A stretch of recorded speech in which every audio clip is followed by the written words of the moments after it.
So this week, my team was working on putting together the March social media content for one of our clients. And the theme was vulnerability.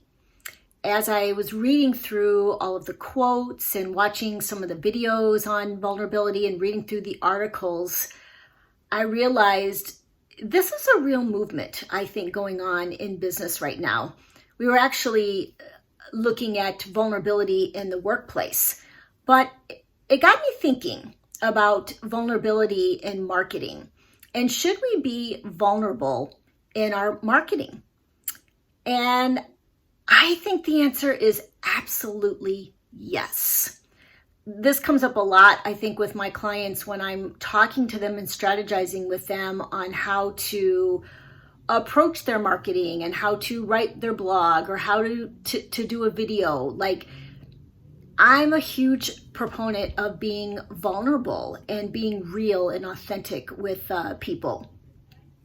And the reason is because I think the world is craving vulnerability right now.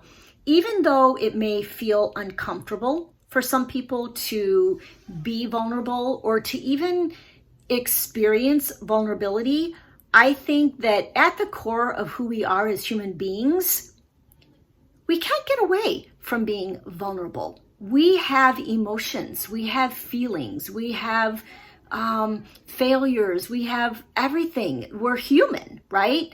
And so how do we get away from not being vulnerable? So not only do I think that there's a movement going on, I feel like in order for people to buy from you and to want to do business with you, they need to be able to relate to you, right? It's always been a saying, people do business with people, right? And we can't relate to this perfect person that never makes mistakes, that has no failures, that's an instant success, that paints this picture of perfection. Because as human beings, we look at that person, we go, oh my gosh, like they're nothing like me because I know I'm imperfect.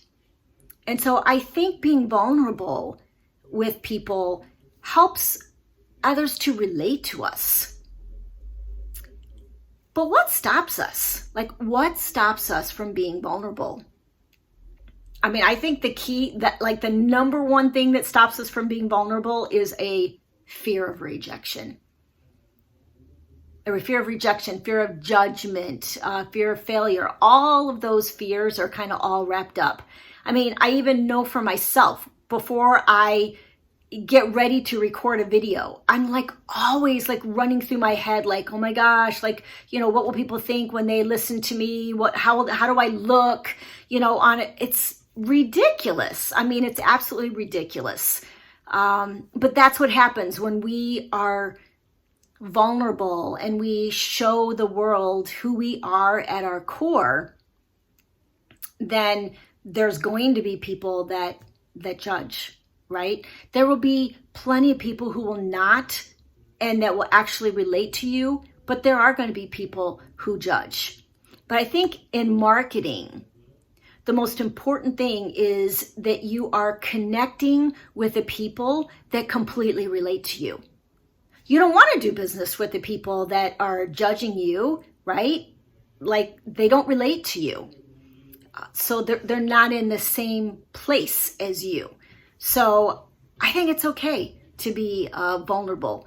And I think it's absolutely necessary to be vulnerable. So that's what I'm actually doing my blog on this week. And so I invite you to go over to my blog and check it out, because I'm going to be talking about what are the different things that we can do in our marketing to be more vulnerable.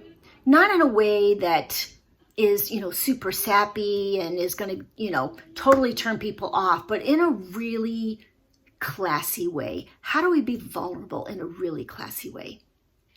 So, food for thought. Just, are you currently being vulnerable in your marketing?